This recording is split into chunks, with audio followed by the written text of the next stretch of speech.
여러분 안녕하십니까, 권순알입니다. 저명한 원로 사회학자인 백유한 백석대 석좌교수가 얼마 전 국회에서 열린 한 세미나에서 절정의 대한민국 위기의 징후들이란 주제의 기조 강연을 했습니다. 이 기조 강연 내용이 요즘 상당한 화제가 되고 있습니다. 백유한 교수는 자유우파 시민단체인 자유와 상생 네트워크 대표를 상당 기간 지냈던 학자입니다. 또 지난 2020년 4.15 총선 때는 미래통합당의 비례대표 정당인 미래한국당 비례대표 공천 파문으로 기존의 공관위원장이 물러나자 불을 끄는 소방수 역할로 선거 직전 미래한국당 공관위원장을 맡아 비례대표 공천을 마무리하기도 했습니다. 백유한 석좌교수는 이번 국회 기조 강연에서 그동안 대한민국이 이룩한 눈부신 성과들을 소개한 뒤 그러나 현재 곳곳에서 국가의 추락으로 이어질 수 있는 위기의 징후들이 있다고 경고하면서 이 같은 위기의 원인을 설명했습니다. 그리고 지금 대한민국은 도약이냐 몰락이냐의 중대한 분수령에 서 있다고 강조했습니다. 그의 이번 강연은 시청자 여러분들이 우리가 직면한 현실을 이해하는 데 상당한 도움이 될 내용이 적지 않아서 소개해드리도록 하겠습니다. 백유한 석좌교수는 먼저 절정의 대한민국이란 첫 번째 소주제를 통해 다음과 같이 밝혔습니다. 한국전쟁 직후 모습을 기억하는 사람에게 오늘의 대한민국은 꿈만 같습니다. 대한민국은 2차 세계대전 후 독립한 150여 국가 중 유일하게 경제적 근대화와 정치적 민주화를 모두 이루었고 외국 원조를 받던 나라에서 원조를 주는 나라로 성장했습니다. 최근 IMF 통계에 따르면 한국의 1인당 국민소득은 33,400불입니다. 1953년에 66불이었는데 70년 만에 500배로 늘었습니다. 한국은 세계에서 경제규모 10위, 과학기술 7위이며 7나라뿐인 30-50클럽에 진입했습니다. 여기서 여러분 30-50클럽이라 하면 인구가 5천만 명 이상인 국가 중에서 1인당 국민소득이 3만 달러를 넘는 나라를 말합니다. 그런 나라가 현재 세계에서 한국을 포함해서 딱 7개 나라밖에 없습니다. 한국은 전차와 대포, 항공기와 잠수함을 세계로 수출하는 방위산업 강국입니다. 소형 원전기술 1위의 원전 수출국이며 전자정보기술 1위, 조선업 1위, 잠수함 생산 5위, 자동차 생산 5위, 철강 생산 6위입니다. 세계 4위의 AI 강국이고 3대 교육용 로봇 수출국이며 세계 1등 상품을 151개나 가지고 있습니다. 세계에서 문화를 수출하는 나라는 7개 뿐인데 한국은 그중 하나입니다. K-팝과 K-드라마가 세계적 열풍을 일으키고 있으며 한글은 세계 언어학자들이 평가하는 최고의 문자로서 문자 없는 나라에 수출됩니다. 지난 8월 US 뉴스가 발표한 세계 강국 순위에 따르면 한국은 프랑스나 일본보다 앞선 6위입니다. 참고로 US 뉴스가 8월에 발표한 세계 강국 순위는 1위 미국, 2위 중국, 3위 러시아, 4위 독일, 5위 영국, 6위 한국, 7위 프랑스, 8위 일본, 9위 사우디아라비아, 10위 아랍에미레이트라고 합니다. 요컨대 경제력, 국방력, 문화력 등 종합적인 측면에서 한국은 세계 최고 수준에 이르렀으며 그야말로 세계 속의 한국, 자랑스러운 대한민국입니다. 백유한 교수는 이렇게 절정의 대한민국 실태를 소개한 뒤 두 번째 소주제로 위기의 징후들에 대해서 설명합니다. 그런데 위기는 절정기에 찾아옵니다. 절정의 한국에도 위기 징후가 곳곳에 나타나고 있습니다. 나라는 외부 공격으로 망하기도 하지만 내부 요인에 의해 스스로 무너지는 경우도 많습니다. 첫째, 한국은 인구 자멸 위기에 처했습니다. 인구는 사회 존속의 기본 요건인데 한국은 2001년부터 합계 출산율 1.3 이하의 초저출산 사회로 들어섰으며 작년 합계 출산율은 0.78명, 올해는 0.6명대로 예상됩니다. 1.0 이하 출산율은 세계적으로 유례가 없는데 한국만 1.0 이하 기록을 2018년부터 6년째 경신하고 있습니다. 출산율은 세계 최저인데 낙태율과 자살률은 세계 최고입니다. 낙태 시술 통계는 잘 드러나지 않지만 전문가들은 낙태 건수를 연간 최소 32만 건, 최대 100만 건까지 추정합니다. 2022년 출생자 수는 약 25만 명이니 낙태 시술 건수가 출생아 수보다 훨씬 많습니다. 이것이 과연 정상적인 사회입니까? 자살률은 2003년부터 지금까지 압도적 세계 1위라는 불명예를 이어오고 있습니다. 2019년 OECD 국가 평균 자살률은 인구 10만 명당 11명인데 한국은 24.6명으로 월등히 높습니다. 작년에는 25.2명으로 매일 평균 36명이 자살했습니다. 40분마다 한 명씩 자살합니다. 이 추세라면 100년 안에 지금 인구의 60% 이상이 사라질 텐데 과연 나라가 유지될 수 있겠습니까? 둘째, 사회적 가치와 규범이 혼란스럽습니다. 물질적 가치가 만연하며 삶의 의미보다 재미와 쾌락을 추구합니다. 공공의 이익을 해치면서까지 자기 이익만 추구하는 이기주의가 팽배합니다. 공공기관 임직원들의 불법적 사익 추구가 도를 넘었습니다.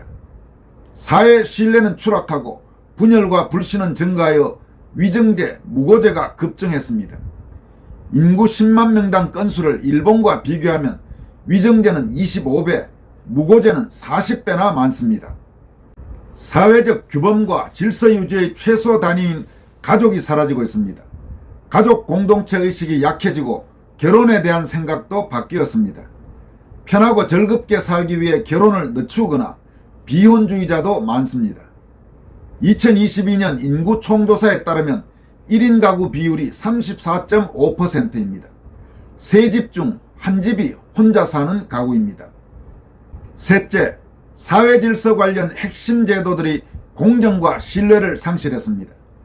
무엇보다 우선 국회가 시대 변화에 부응하는 신속한 입법 기능을 상실하고 공익이 아닌 사익의 정치로 불신의 대상이 됐습니다. 벽영 교수는 국회에 이어서 사법부, 헌법재판소, 중앙선관위의 심각한 문제점들을 지적합니다. 사회정의의 보루인 사법부도 오염됐습니다. 판사가 특정 정치인에 대한 재판을 몇 년씩 미루는가 하면 SNS나 심지어는 판결에까지 이념적 편향성을 드러냅니다. 판사가 누구냐에 따라 재판 결과가 달라진다고 믿는 사람들이 많습니다. 대법원 판사까지 뇌물을 받거나 이념 성향에 따라 판결을 달리했습니다. 대법원이 법을 어기면서까지 선거 재판을 미루거나 정치인 재판을 차별적으로 다루었습니다. 헌법재판소는 대북 전단금지법 위헌 소송을 3년이나 끌었습니다. 사법부의 권위가 떨어지고 공신력을 잃으니 담당 판검사에게 압력을 행사하려는 집단 서명과 탄원서가 횡행하기에 이르렀습니다.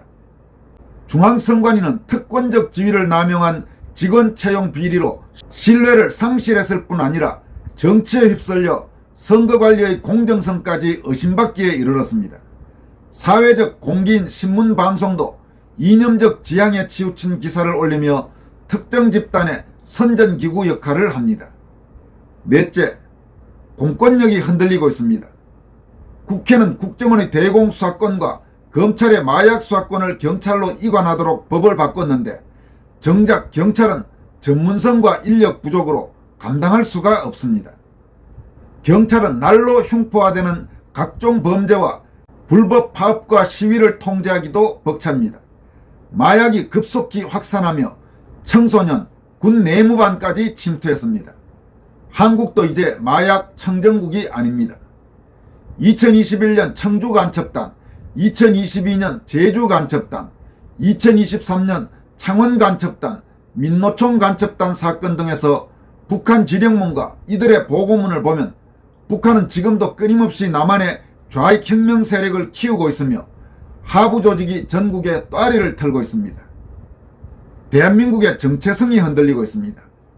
건국일이 언제인지, 국군의 뿌리가 어디인지, 누가 국가 유공자인지, 국가 이념이 자유민주주의인지 그냥 민주주의인지, 주적이 누구인지 등 국기에 관한 사항을 논쟁의 대상으로 삼으니 자유민주주의 체제가 위협받고 있습니다.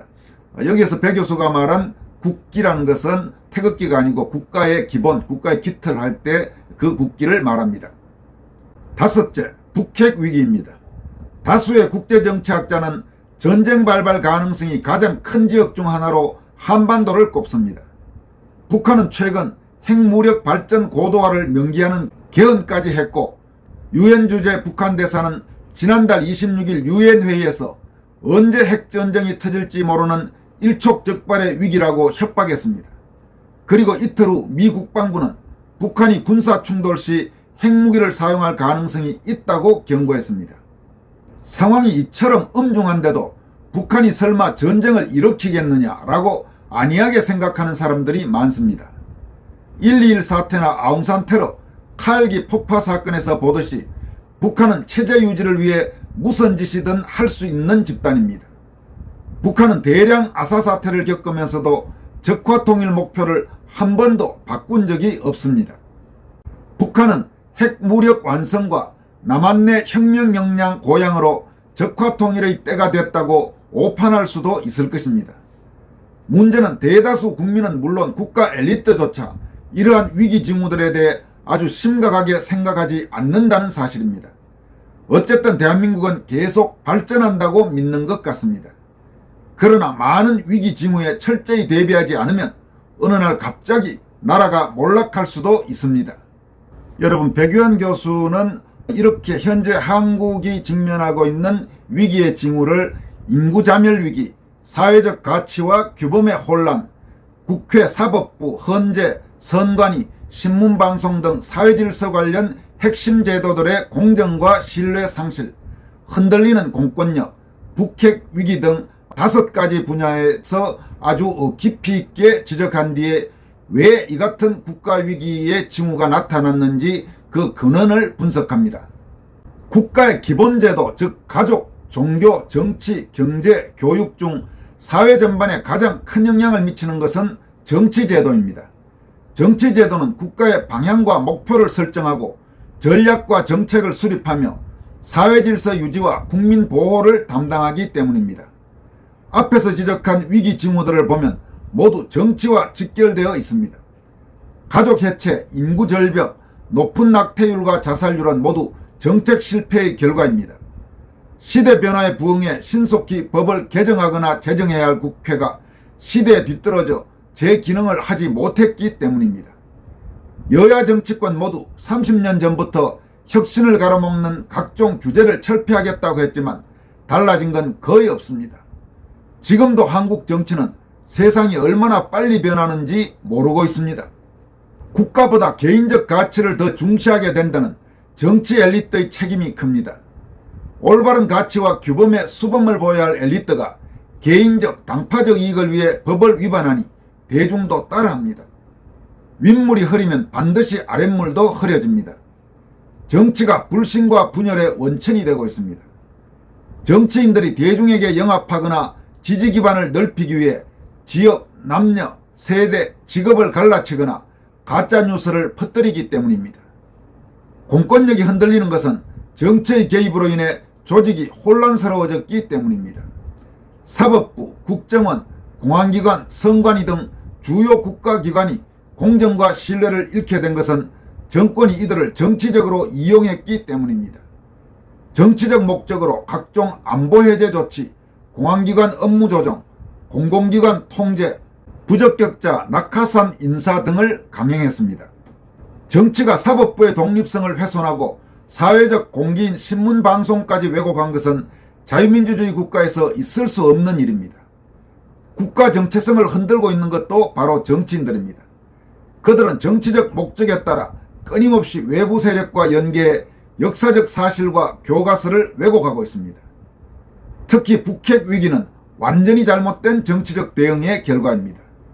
1990년대 말 북한이 심각한 체제 위기에 빠졌을 때 한국은 북한에 달러를 지원해 주었습니다. 2001년 당시 대통령은 북은 핵을 개발한 적도 없고 개발할 능력도 없다. 대북지원금이 핵개발로 악용된다는 얘기는 터무니없는 유언비어다고 했습니다.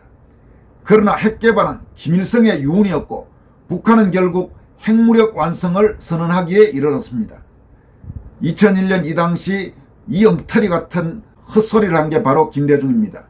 그런데 지금도 김대중은 한국의 상당수 국민들에게 거의 신과 같은 존재로 받들어지고 있는 이 참 황당하기 짝이 없는 현실입니다. 명백한 이적죄에 해당한다고 할 수 있는 그런 짓을 저지른 자가 지금도 한국에서 대단히 큰 영향력을 행사하고 있고 더불어민주당 좌익 세력은 말할 것도 없고 심지어 국민의힘에서조차도 김대중을 떠받드는 자들이 한두 명이 아니니 이게 어디 제대로 된 정상적인 나라라고 할 수 있겠습니까? 백유한 교수는 이어서 다음과 같이 말합니다. 그 후에도 남북협력사업이란 명목으로 지방자치단체들까지 가세하여 수천억 원을 북한에 지원했습니다. 대통령은 북한의 선전에 호응해 북한을 두둔하거나 국제사회에서 오히려 북한을 대변하는 행태까지 보였습니다. 나아가 9.19 합의를 통해 북한의 무인기와 기습 공격을 조기 경보할 수 없도록 만들어 놓았습니다. 지금 이 부분들은 바로 노무현, 문재인, 특히 문재인의 죄가 참으로 큰 부분이죠. 튼튼하고 풍요한 나라에는 반드시 훌륭한 정치가 있습니다. 반대로 정치가 무능하거나 부패하면 반드시 나라가 위태로워집니다. 20세기에 몰락한 아르헨티나, 베네수엘라, 이라크, 필리핀, 캄보디아, 그리스, 스페인 등은 모두 이념적으로 편향된 정치 지도자와 잘못된 정치 때문에 내려앉은 것입니다. 백유한 석좌 교수는 이 기조 강연의 마지막 소주제, 네 번째 소주제인 도약과 몰락의 분수령, 이런 소주제를 통해서 다음과 같이 강조하고 있습니다. 대한민국은 지금 도약과 몰락의 분수령에 있습니다. 관건은 정치입니다. 정치가 바뀌면 선진국으로 도약할 수 있고 안 바뀌면 나라가 몰락할 수도 있습니다.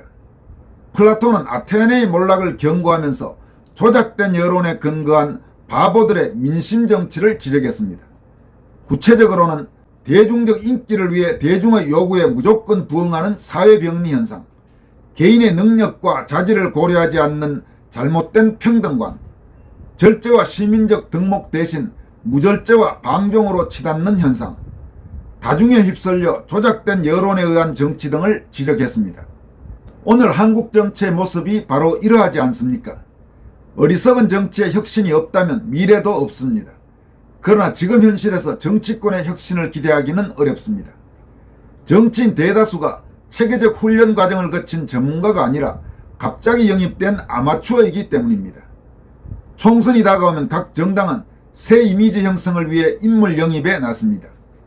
유권자들의 감성에 호소할 수 있는 스토리를 지닌 인물이나 자기 분야에서 성공해 사회적 지명도를 얻은 유명인사를 영입합니다. 이때 정치적 자질과 역량보다는 대중적 인기나 득표력이 얼마나 있는지를 더 중시합니다. 인기 있는 방송인, 연예인도 영입 대상입니다. 1990년대 이후에는 소위 민주투사 경력을 중시했습니다. 이들은 정치인의 역할과 기능을 연구하거나 전문 역량을 쌓을 기회도 없이 갑자기 정치인이 됩니다. 자기 개인 사업이나 영달을 위해 정치에 뛰어드는 사람도 있습니다. 평생 자기 분야 일만 하던 사람, 투쟁만 하던 사람, 자기 이익만 추구하던 사람이 갑자기 국가 비전을 모색하거나 사회정책을 수립하며 국리민복을 위한 제도 개선을 잘 할 수 있겠습니까? 이들은 국회의원이 되면 국가관이나 정치적 전문성이 부족하므로 당당한 목소리를 내지 못하고 당론에 따라 수동적으로 움직입니다. 여야 논쟁은 철학 없는 꼬리잡기 싸움으로 이어지며 날이 갈수록 진영 논리에 빠지고 그 문화에 젖어듭니다. 그리고는 재선을 위해 공천권을 가진 당 지도부에 충성하며 선명성 경쟁으로 언행이 강경해지고 결국 파당적 정치인이 되고 맙니다. 21세기는 전문가 시대이고 정치도 전문 영역입니다. 선진국의 경우 정당이나 민간기관에서 장기적 체계적 훈련 과정을 통해 전문 정치인을 육성합니다. 정치 지망생은 지역 수준의 정치에서 시작해 여러 해에 걸쳐 수많은 경쟁을 거치면서 중앙정치인으로 성장해 갑니다. 그러나 한국은 지금까지 정치 엘리트 양성을 위한 체계적 투자와 노력을 한 적이 없습니다. 한국의 정치 문화를 바꾸기 위해서는 전문 정치인을 체계적으로 육성할 필요가 있습니다. 전문 정치인은 올바른 국가관과 역사관, 정치외교적 전문성, 공인의식과 봉사정신, 인문학적 소양과 외국어 능력, 사회변동 추세와 미래 문명에 대한 안목 등을 골고루 갖추어야 합니다. 새로운 정치를 열어갈 전문 정치인을 육성하기 위해서는 장기적이고 지속적인 투자가 이루어져야 합니다. 현재 한국의 정당에는 기대하기 어렵고 국민적 자각이 필요합니다. 미국 헤리티지 재단이나 일본 마스시타 정경숙처럼 정치 발전을 바라는 사람들의 큰 기부를 통해 전문 정치인 육성기관을 설립한다면 10년 후 한국의 정치를 바꿀 수 있을 것입니다. 지금까지 여러분에게 소개해드린 글은 최근 국회에서 열린 세미나에서 백유한 백석대 석좌 교수가 밝힌 절정의 대한민국 위기의 징후들이란 주제의 기조 강연이었습니다. 특히 현재 한국이 직면한 여러 분야의 위기 상황에 대한 진단, 이런 부분들은 참으로 우리가 참고할 만한 내용이 많아 보입니다. 여기까지 하겠습니다. 고맙습니다.